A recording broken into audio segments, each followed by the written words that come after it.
Shalom! Você está no canal Sou Peregrino na Terra. Eu sou o pastor Marcelo. E aqui você estuda as Escrituras no contexto original, retornando às raízes da fé. Você compreende os escritos de Paulo? Você acha que Paulo prega contra a lei de Deus? O que era o evangelho que ele pregava? Será que Paulo era contra a obediência à Torá? E os gentios? São filhos de Deus? Infelizmente, muitas pessoas não compreendem bem os textos das cartas paulinas. Primeiro, por não conhecerem o contexto histórico e cultural corretamente. Segundo, por não estudarem bem as Escrituras, por levarem em conta mais o que dizem autores antigos do que a própria Bíblia. E também por terem sido ensinadas errado. Essa é a quarta parte desse estudo que dará um entendimento correto dos textos de Paulo. Fique conosco até o final desse vídeo e você poderá entender um pouco mais. Antes de iniciarmos nosso vídeo, nosso estudo, eu quero pedir a você, já que, se não for inscrito, se inscreva no canal. Aproveita, aperte o sininho de notificações para receber aí avisos de novos vídeos no nosso canal. Se você gostar, aperte o like. Deixe aí o seu like para que esse vídeo possa ter maior alcance. E comente, compartilhe com seus amigos para que mais pessoas possam ter acesso a esses e outros estudos do nosso canal. Então, vamos ao nosso estudo?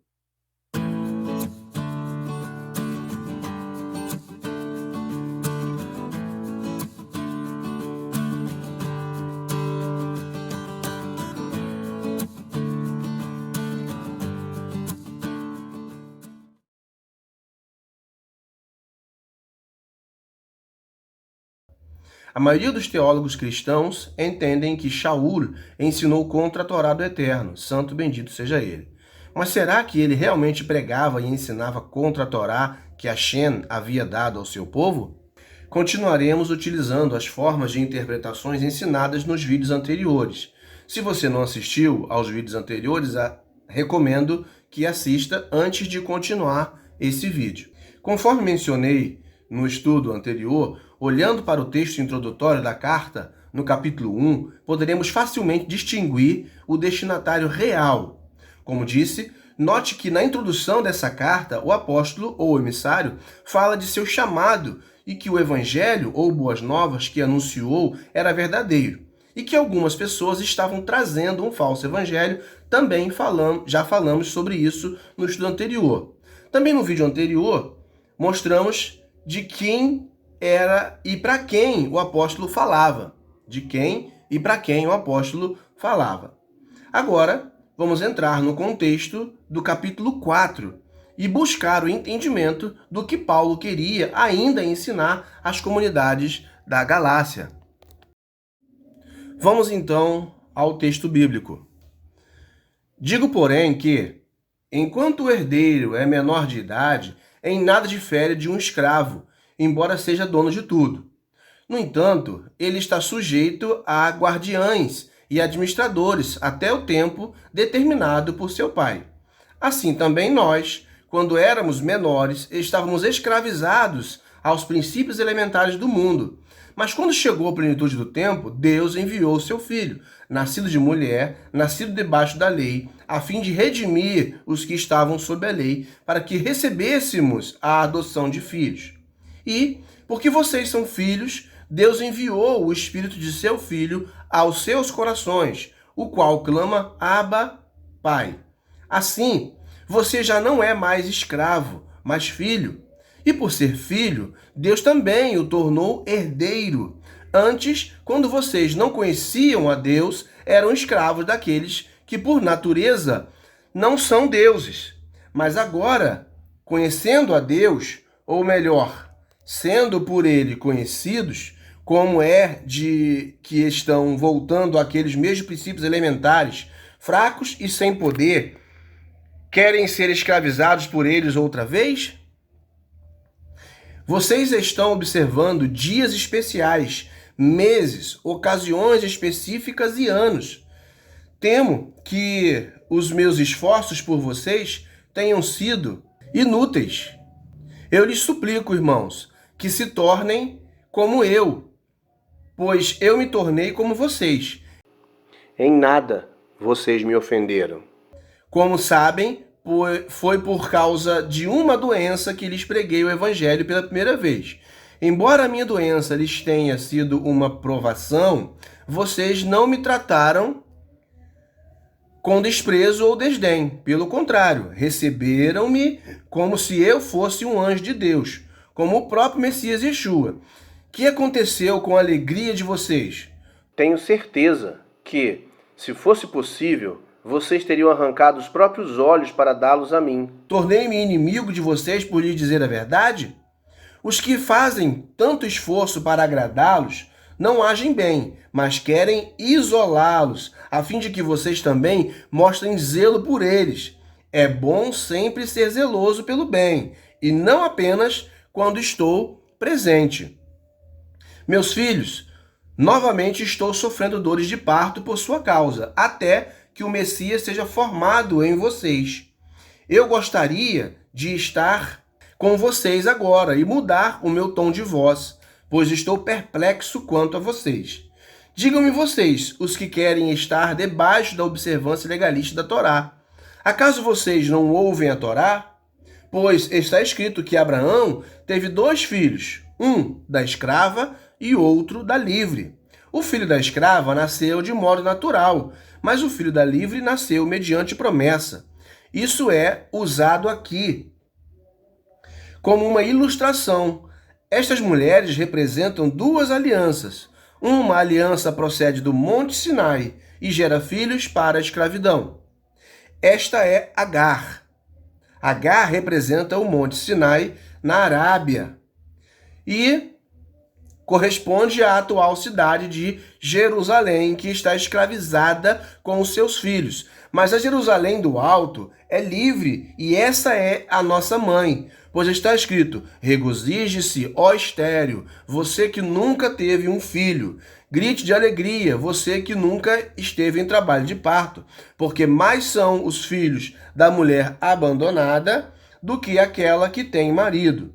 Vocês, irmãos, são filhos da promessa, como Isaque. Naquele tempo, o filho nascido de modo natural perseguia o filho nascido segundo o Espírito. O mesmo acontece agora, mas o que diz a Escritura? Mande embora a escrava e o seu filho, porque o filho da escrava jamais será herdeiro com o filho da livre. Portanto, irmãos, não somos filhos da escrava, mas da livre. Agora que já entendemos um pouco do contexto e já lemos o capítulo 4, vamos procurar entender este ensino de Rav Shaul, apóstolo Paulo, àquela comunidade. O que ele queria dizer nessa parte da carta? Que infelizmente é muito mal compreendida, muito mal interpretada nos meios teológicos. E acreditem quando falo isso, pois sou formado naquela teologia. E agradeço ao Eterno por ter me aberto os olhos para a verdade no contexto original. Para buscarmos mais compreensão ainda, voltemos a alguns versos no capítulo anterior ao que lemos. Vamos ao capítulo 3, verso 26 em diante. Diz assim: todos vocês são filhos de Deus mediante a fé no Messias Yeshua, pois os que no Messias foram batizados, no Messias se revestiram. Não há judeu nem grego, escravo nem livre, homem nem mulher, pois todos são um no Messias Yeshua. E se vocês são do Messias, são descendência de Abraão e herdeiros segundo a promessa. Gálatas 3, 26 a 29. Veja que o apóstolo Paulo está falando que os ex-gentios, repare no pronome, vocês, tornaram-se filhos de Deus no Messias Yeshua, por causa da confiança ou fé que depositaram na vida justa dele. E diz mais, diz, ainda que nos foram batizados ou imergidos, mergulhados no Messias, também nele foram revestidos, ou seja, passaram a fazer parte do povo do Eterno como filhos adotivos. Na casa desse Pai Celestial, a quem faz parte desse reino, não há distinção de nacionalidade, não há condição social, não há sexo, quanto a ser homem ou mulher, porque todos são um no Messias. Agora, de acordo com Gálatas 3:29, os ex-gentios haviam se tornado descendência de Abraão e herdeiros segundo a promessa, assim como os filhos de Israel os são. Veja também como Paulo fala isso aos Efésios. E vindo ele, evangelizou a paz a vós. Repare nesse pronome. Que estáveis longe e aos que estavam perto, porque por ele ambos temos acesso ao Pai em um mesmo Espírito. Assim que já não sois estrangeiros, nem forasteiros, mas concidadãos dos santos e da família de Deus, edificados sobre o fundamento dos apóstolos e dos profetas, de que Yeshua, o Messias, é a principal pedra da esquina. Efésios 2, 17 a 20. Sendo assim, continuemos e vejamos os versos 1 e 2 do capítulo 4 dessa carta aos irmãos da comunidade da Galácia. O apóstolo dá prosseguimento ao seu ensino, fazendo uma alusão à situação de um herdeiro como exemplo, para deixar seu ensino claro. Veja, digo, porém, que enquanto o herdeiro é menor de idade, em nada difere de um escravo, embora seja dono de tudo. No entanto, ele está sujeito a guardiães e administradores até o tempo determinado por seu pai. Gálatas 4:1. Reparem que coisa linda a comparação que Paulo faz, mostrando que o herdeiro, quando é menor de idade, ou seja, quando ainda não tem condições de receber a herança, é como um servo precisando de tutores, guardiões e administradores até que chegue o tempo correto de estar preparado para receber a herança. Ele estava dizendo que os que são feitos filhos de Deus precisam do Messias, o guardião ou administrador, que o ensinará tudo o que ele precisará saber até que chegue o tempo do recebimento da herança, que é o Olam Rabá, o tempo vindouro. Maravilha é poder ter o entendimento dos mistérios do eterno Hakadosh Baruch Hu, não acha? No verso 3, Paulo fala que antes de se aproximarem do Eterno por meio de Yeshua, eles serviam aos espíritos elementares, os irmãos da Galácia. Veja, assim também nós, quando éramos menores, estávamos escravizados aos princípios elementares do mundo. E aqui, muitos seguidores dos dogmas da teologia religiosa não entendem o que Rav Shaul está falando. Ele está dizendo que antes eles seguiam aos elementos da natureza, fogo, água, ar, terra, e muitos deles adoravam a esses elementos. Repare, porém, no verso 4. Mas, quando chegou a plenitude do tempo, Deus enviou o seu Filho, nascido de mulher, nascido debaixo da lei, a fim de redimir os que estavam sob a lei, para que recebêssemos a adoção de filhos. Quem estava sob a lei, ou seja, a Torá? Os gentios? Não, pois eles não tinham a Torá, mas os filhos de Israel, sim. Por isso Paulo usa o pronome nós lá em cima. E Paulo está confirmando que o Filho de Deus foi enviado para os filhos de Israel, para que recebesse a adoção de filhos, que já havia sido dita desde há muito tempo. Assim, ele continua nos versos 5 a 7.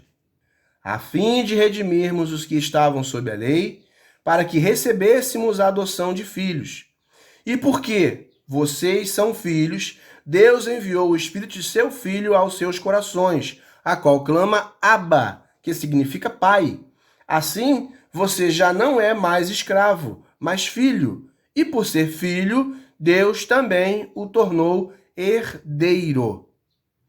Notem que Paulo está confirmando de forma mais explicada o que tinha afirmado antes, que agora os ex-gentios também faziam parte da família de Deus. Havia sido enviado o Ruach, espírito, mover, de seu filho aos corações deles. E esse Ruach clama dentro deles, Abba, que quer dizer pai. Então podemos fazer uma pergunta. O que é o Ruach do Filho de Deus? Considerando que Ruach, dependendo do contexto, pode ser mover, poder, sopro, vento, hálito. Nesse contexto, Ruach significa mover. Então, o Ruach do Filho de Deus é o mover do Filho de Deus. É o mover da forma de vida obediente de Yeshua na vida daqueles que se convertem ao Eterno pelos méritos da vida justa do Messias. E esse mover clama dentro dessas pessoas, Abba, confirmando para elas que são filhos de Deus. Você que entra na Techuvá, crendo nos méritos de Yeshua como nosso guardião e Messias, e vive obedecendo aos mandamentos, deve sentir que é filho do Eterno. E aí, você sente isso? Nos versos 8 a 11, encontramos mais algumas preciosas confirmações. E, infelizmente, no verso 11, muitos têm um entendimento errado que esclareceremos agora. Assim, você já não é mais escravo, mas filho. E por ser filho, Deus também o tornou herdeiro. Antes, quando vocês não conheciam a Deus, eram escravos daqueles que, por natureza, não são deuses. Mas agora, conhecendo a Deus, ou melhor, sendo por Ele conhecidos, como é que estão voltando àqueles mesmos princípios elementares, fracos e sem poder? Querem ser escravizados por eles outra vez? Vocês estão observando dias especiais, meses, ocasiões específicas e anos. Gálatas 4, 8 a 11. Paulo confirma, mais uma vez, a adoção de filhos dos ex-gentios.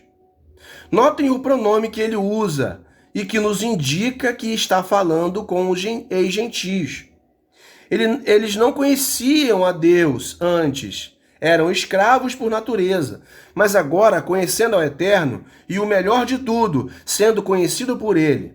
Melhor que conhecer a Deus é ser conhecido por Ele, é fazer parte da família do Eterno. Nesses versos, Paulo ainda pergunta se os gálatas desejariam voltar a ser escravos do pecado, das divindades elementares que mencionamos antes, pois, se obedecessem aos legalistas e cumprissem os dogmas, seria como se realmente estivessem voltando à escravidão. E Paulo diz que eles estavam observando dias especiais, meses e anos. E muitos, infelizmente, entendem que aqui Paulo estava falando das festas ordenadas por Deus na Torá. Contudo, se Paulo não prega contra a Torá, conforme já comprovamos antes, e o contexto desse capítulo e dessa carta é mostrar que os gentios receberam o verdadeiro evangelho e foram feitos filhos de Deus pelo Messias e obedeciam à Torá, e além disso, pelo que o apóstolo Paulo estava ensinando, falando aos Gálatas, sobre eles voltarem a ser escravos, então as festas e ocasiões a que ele se refere no verso 11 são eventos pagãos. Fazia parte dos costumes dos Gálatas e não da festa do Eterno, das festas do Eterno que eles nunca tinham cumprido. Não é verdade? É muito simples isso, não acha? Nos versos 12 até o 19, o apóstolo Paulo mostra sua indignação contra os irmãos daquela comunidade por estarem dando ouvidos aos judeus legalistas. Mas ele exalta a fidelidade inicial e a alegria dos Gálatas. E no verso 20? Repare algo bem interessante. Sempre vemos teólogos e pregadores dizerem que os servos de Deus devem ser somente mansos. não podem fazer julgamentos e etc. Mas notem o que o apóstolo Paulo fala nesse verso. Eu gostaria de estar com vocês agora e mudar o meu tom de voz, pois estou perplexo quanto a vocês. Gálatas 4, 20. Ele queria mudar o tom de voz. Podemos entender, pelo que ele está dizendo, que se ele estivesse frente a frente com os Gálatas, ele elevaria o tom de voz e seria duro com aqueles irmãos. E isso contraria o que muitos pensam por aí, que não se pode ser duro às vezes. Amar o próximo não significa de maneira alguma ser sempre complacente com erros e constantes deslizes. Dos versos 22 ao 31, Paulo inicia um midrash muito interessante a respeito de filhos, fazendo comparações proféticas entre os judeus, que não seguem a Yeshua, e os ex-gentios, que seguem com Ismael e Isaac. Paulo faz uma comparação, faz um midrash, utilizando Isaac e Ismael, Sara e Agar. Vamos ver então como isso funciona? Vejamos então esse midrash. Gálatas capítulo 4, verso 21 e 22. Digam-me vocês, os que querem estar debaixo da observância legalista da Torá, acaso vocês não ouvem a Torá? Pois está escrito que Abraão teve 2 filhos, um da escrava e o outro da livre. Novamente, Gálatas 4, 21 e 22. Ele começa relembrando que a Torá declara que Abraão teve 2 filhos. Um era da escrava e o outro da livre. Mas preste atenção, pois no midrash que ele está fazendo, o que parece ser, não é. Preste bastante atenção. Vejamos nos versos 23 e 24. O filho da escrava nasceu de modo natural, mas o filho da livre nasceu mediante promessa. Isso é usado aqui como uma ilustração. Estas mulheres representam 2 alianças. Tá? Gálatas 4, 23 e 24. Então, vamos estar atentos agora. Notem que essa comparação, onde ele diz que Agar e Sara representam 2 alianças, mas apesar do que se possa entender, ele faz uma comparação diferente do que é a realidade. Uma aliança era a aliança do Sinai, que aqui ele faz a comparação da escravidão, não pelo fato da lei ter sido entregue ali, mas pelo fato de haver observância legalista de ações meramente humanas, assim como foi o ato de concepção de Ismael. Utilizou uma escrava para tentar alcançar a promessa do Eterno. Enquanto a comparação com Sara é feita através do fato de que ela era livre e recebeu a concepção de Isaac no período determinado pelo Eterno, através do milagre, pois ela, de forma natural, não poderia mais, por ser idosa. E dessa forma, essa aliança era perfeita e representa os que se achegam ao Eterno através do Messias, sendo eles judeus ou ex-gentios. Veja nos versos 24 a 26. Uma aliança procede do Monte Sinai e gera filhos para a escravidão. Esta é Agar. Agar representa o Monte Sinai na Arábia e corresponde à atual cidade de Jerusalém, que está escravizada com os seus filhos, mas a Jerusalém do Alto é livre e essa é a nossa mãe. Então veja, Gálatas 4, 24 a 26. Notem as comparações conforme mencionei acima. Quando ele fala que Agar do Sinai representa a atual Jerusalém, na época a elite religiosa de Jerusalém estava corrompida e cheia de dogmas, com suas halahots, que significam leis de cerca. Por isso a comparação.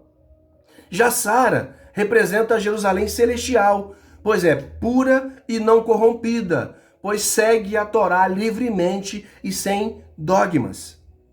Veja no verso 27. Pois está escrito no Tanar, regozije-se, ó estéril, você que nunca teve um filho. Grite de alegria, você que nunca esteve em trabalho de parto. porque mais são os filhos da mulher abandonada do que os daquela que tem marido.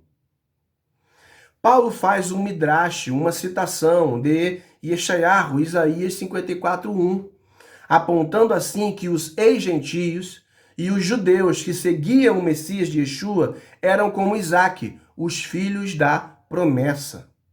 No verso 28 a 31, ele explica essa comparação, tornando claro o entendimento. Ele faz uma citação de Bereshit, Gênesis 21, verso 10, dizendo: livre-se da escrava e de seu filho, porque de forma alguma o filho da escrava herdará com o filho da mulher livre. Note que, com o Midrash e com a referência, Paulo sugere que aqueles crentes ex-gentios se livrassem da escrava e de seu filho, ou seja, daqueles legalistas. Você está entendendo? Vamos prosseguir. Isso porque ele conclui, são filhos da livre e não da escrava, apontando para o fato de que os filhos de Deus são os que vivem de acordo com a Torá que o Messias ensinou. São filhos da livre, da Jerusalém celestial, fazem parte do reino verdadeiramente os que não se deixam dominar pelo legalismo. Esse foi o ensino verdadeiro do apóstolo Paulo. Por isso, no capítulo que se segue, o capítulo 5, ele fala da verdadeira liberdade, conforme veremos no próximo vídeo. E eu quero convidar você a estar conosco aqui. Mais uma vez, pedir a você que, se gostou desse vídeo, dê o seu like e compartilhe. Se ainda não está inscrito, se inscreva no canal. Até o próximo vídeo, que o Eterno te abençoe.